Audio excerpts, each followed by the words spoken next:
So మీరు ఇప్పుడు zone wise అని చెప్పేసి బ్యాచ్లు పెట్టుకొని తిరుగుతున్నారు. సో ఎన్ని జోన్లు ఉన్నాయి, ఎంత మంది వచ్చారు అసలు మీ ధర్నాకి ఇక్కడ?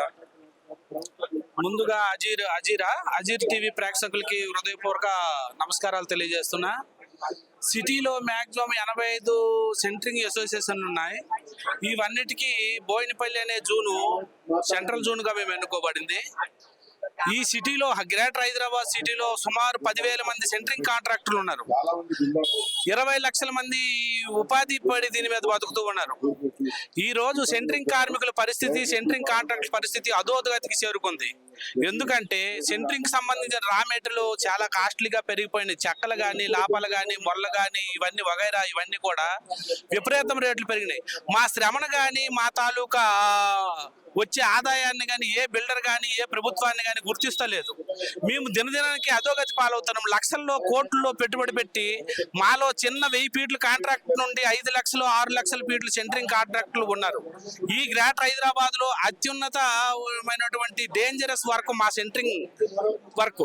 మేము సెంటరింగ్ చేస్తేనే ఏ బిల్డింగ్ కానీ, ఏ అపార్ట్మెంట్ కానీ, ఏ ఇది కానీ కూడా మాది ఫస్ట్ వర్క్, మేజర్ వర్క్ మాది. అనేక డేంజరస్ వర్క్ కూరుకున్నటువంటి వర్క్ ఇది. కానీ మా తాలూకు శ్రమను ఏ ప్రభుత్వం కానీ, ఏ బిల్డర్లు కానీ, ఏ కాంట్రాక్టర్ కానీ, ఏ ఓనర్ కానీ గుర్తిస్తలేడు. మాకు శ్రమకు తగినటువంటి రేటు కూడా ఇస్తలేడు. ఈ రోజు ఏమవుతుందంటే మాలో కూడా కొన్ని లోపాలు ఉన్నాయి. మేము కూడా దినదినానికి ఒకరి కాంపిటీషన్ రేట్లు దిగజారిపోతాయి. ఇవన్నిటినీ పరిగణలోకి తీసుకొని ఈ రోజు గత 2012లో ఒక స్ట్రైక్ చేసాం, 2016లో ఒక ట్రై చేసాం, ఈ రోజు 2026లో స్ట్రైక్ చేసిన ప్రధాన కారణం ఏంటంటే మేము చాలా వెనకబడిపోయి మా పిల్లలు భవన నిర్మాణకు మంచి ఉన్నతమైనటువంటి చదువులు చదివించలేక, ఉన్నతమైనటువంటి ఉపాధి వాళ్ళకి ఇవ్వలేక, ఉన్నతమైన సోర్సెస్ మేము కల్పించలేకపోతున్నాం. ఎందుకంటే మా వెనకబాటుతనం. మమ్మల్ని గుర్తించేటోళ్ళు ఎవరున్నారు? ప్రధానమైనటువంటి బిల్డింగ్ నిర్మాణంలో ప్రధాన కార్మిక ఘట్టంలోనే ప్రధానమైనటువంటి ఘట్టం ఈ సెంటరింగ్ వృత్తి.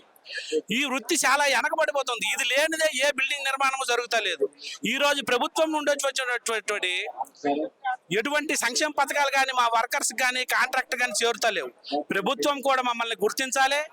మా వర్కర్స్ కానీ, మా సెంటరింగ్ కార్మికులకు కానీ పెన్షన్ కానీ ఇవన్నీ కల్పించాలి. బిల్డర్లు, కాంట్రాక్టర్లు మాకు శ్రమకు తగినటువంటి రేటు 51 రూపాయలు మేము నిర్ణయించాం. ఈ రేటు కూడా మాకు ఇచ్చి మాకు సక్సెస్ఫుల్ గా మాకు అన్ని అందుబాటులో చేకూరాలని మేము ఈ ధర్నా చేస్తున్నాం. ప్రభుత్వానికి కానీ, ప్రైవేట్ వ్యక్తులకు కానీ, ప్రైవేట్ సంస్థలకు కానీ ఈ డిమాండ్ చేయవలసిన ప్రధాన కారణం ఏంటంటే మా తాలూకు శ్రమను గుర్తించాలి. మేము ఏ స్థాయి నుండి ఏ స్థాయికి వచ్చాం. మేము కూడా కార్మికులుగా పనిచేసి ఈ రోజు దినదిన అభివృద్ధి చెంది కాంట్రాక్టులుగా వచ్చాం. మా దగ్గర కొన్ని లక్షల మంది, వేల మంది ఈ గ్రేటర్ హైదరాబాద్ లో అనేక రాష్ట్రాల నుండి, ఈ భారతదేశంలో ఎన్ని రాష్ట్రాలు ఉన్నా గ్రేటర్ హైదరాబాద్ నుండి ప్రధానమైనటువంటి నగరం ఇది. ఈ నగరంలో అనేక రాష్ట్రాలు, ఒరిస్సా, బెంగాల్ తదితర రాష్ట్రాల నుండి వచ్చి ఇక్కడ ఉపాధి పొందుతూ ఉన్నారు. అనేక మంది కార్మికులు కూడా లక్షల్లో ఈ వృత్తి మీద ఆధారపడి బ్రతుకుతూ ఉన్నారు. అందుకు ఈ వృత్తిని గుర్తించి సరైన ఈ డిమాండ్స్ పరిష్కరించాలని ప్రభుత్వానికి కానీ, ప్రైవేట్ సంస్థలకు కానీ, బిల్డర్కి కానీ మేము మీ ద్వారా, మీడియా ద్వారా కూడా విన్నవించుకుంటున్నాం. సో ఏ విధమైన నష్టాలకు గురవుతున్నారు అసలు మీరు? ఈ సెంటరింగ్ కాంట్రాక్ట్ వల్ల ఏ విధమైన నష్టాలు మీకు ఎక్కువగా డిస్టర్బ్ చేస్తున్నాయి? మాకు ఏదైనా ప్రమాదవశాత్తు సంఘటన జరిగినప్పుడు ప్రభుత్వం నుంచి కూడా మాకు ఎటువంటి రాయితీలు రావట్లేదు. అది ప్రభుత్వం నుండి సరైన గుర్తించి ఆ కార్మికుడికి కానీ, ఆ కాంట్రాక్టర్ కానీ మరణించినప్పుడు, ప్రమాద సంఘటనలు జరిగినప్పుడు ప్రభుత్వం గుర్తించి కూడా మాకు సరైనటువంటి ప్రభుత్వం నుండి కూడా ఆదాయ మార్గాలు రావాలి. ఇంకొకటి, మా వర్కర్లు ఏంటంటే ఈ సెంటరింగ్ పని ఎవరైతే చేస్తున్నారో ఆ కార్మికుడు దినదిన కూలీగానే మిగిలిపోతున్నాడు కానీ తప్ప అభివృద్ధి చెందుతలేడు. ఎందుకంటే దానికి సరిపడినటువంటి రేటు ప్రభుత్వం కానీ, ప్రైవేట్ సంస్థలు కానీ కల్పించలేదు.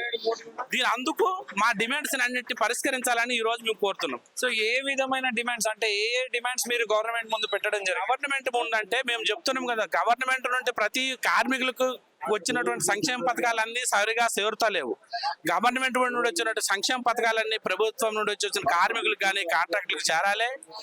ఇప్పుడు 55-60 సంవత్సరాలు అటువంటి కాంట్రాక్టులు తర్వాత పని చేసుకోలేవు. వాళ్ళకి పెన్షన్ ఇవ్వాలి. వాళ్ళకి ఇప్పుడు వృద్ధాప్య పెన్షన్ అని వస్తుంది. అది జనరల్ గా అందరికీ వచ్చే పెన్షన్. కానీ కార్మికుడిగా, సెంటరింగ్ కార్మికుడిగా గుర్తింపు కార్డులు ఇవ్వట్లేదు. ఆ గుర్తింపు కార్డు ఇచ్చిన తర్వాత ఆ కాంట్రాక్టర్ కి ఇన్ని రోజులు బట్టి దీని మీద వృత్తిగా బతికాడు అనుకుని ఆ కాంట్రాక్టర్ కి ఒక సరైనటువంటి పెన్షన్ రూపం చేయాలి. వాళ్ళ పిల్లలకు కూడా సరైనటువంటి ఉపాధి కల్పించాలి. ఇప్పుడు వెనకబాటుతనం అనేది ఎక్కడ వస్తుంది? అట్టడుగు వర్గాల నుండి వెనకబాటుతనం వస్తుంది. ఆ అట్టడుగు వర్గాలు ఎప్పుడైతే అభివృద్ధి చెందుతుందో రాష్ట్రం కానీ దేశం కానీ ఇవన్నీ అభివృద్ధి చెందుతాయి. ఇవన్నిటి ప్రభుత్వం ముందు మేము డిమాండ్ పెట్టవలసిన కారణం ఏంటంటే, మాకేదైనా మా మెట్రలు మాది నడి రోడ్లో ఉండేటువంటి మా బతుకుల్ని మా మెట్రలు దొంగతనం జరుగుతుంది. ఒక రైల్వే ఉంది, రైల్వే మెటీరియల్ కొనకుండా స్క్రాప్ దుకాణాలు కానీ కొడితే వాళ్ళ మీద పోలీస్ కేసులు ఇవన్నీ పెడుతుండ్రు. కానీ మా మెటీరియల్ యథేచ్ఛగా విచ్చలవిడిగా దొంగతనం చేసుకొని కొంటారు. అటువంటివి మాకు జరగకుండా మా మెటీరియల్ కొన్ని క్రిమినల్ కేసులు పెట్టి వాటి మీద చర్యలు తీసుకోవాలి. మాకు ప్రమాదవత్తు మా వర్కర్లకు కానీ కాంట్రాక్టులకు కానీ ఏదైనా ఇంజూరియస్ ప్రమాదవత్తు సంఘటనలు జరిగినప్పుడు ప్రభుత్వం నుండి మాకు రావాల్సినటువంటి సంక్షేమాలు మాకు రావాలి. ఇవన్నిటిని ప్రభుత్వం ముందు మేము వస్తున్నాము. అలాగే ప్రైవేట్ వ్యక్తులు బిల్డర్లు కూడా మమ్మల్ని గుర్తించి మాకు సరైన రేటు కల్పించాలని మీ ద్వారా కోరుతున్నాము. ఈ సమస్య మా ఒక్కళ్ళది కాదు, గ్రేటర్ హైదరాబాద్ తెలంగాణ మొత్తం మీద దినదినానికి మా రేట్లు దిగజారిపోతున్నాయి. ఇవన్నింటినీ పరిగణలో మాకు శ్రమకు తగినటువంటి ఫలితం కల్పించాలని ప్రభుత్వం ముందు మేము డిమాండ్ వస్తున్నాం.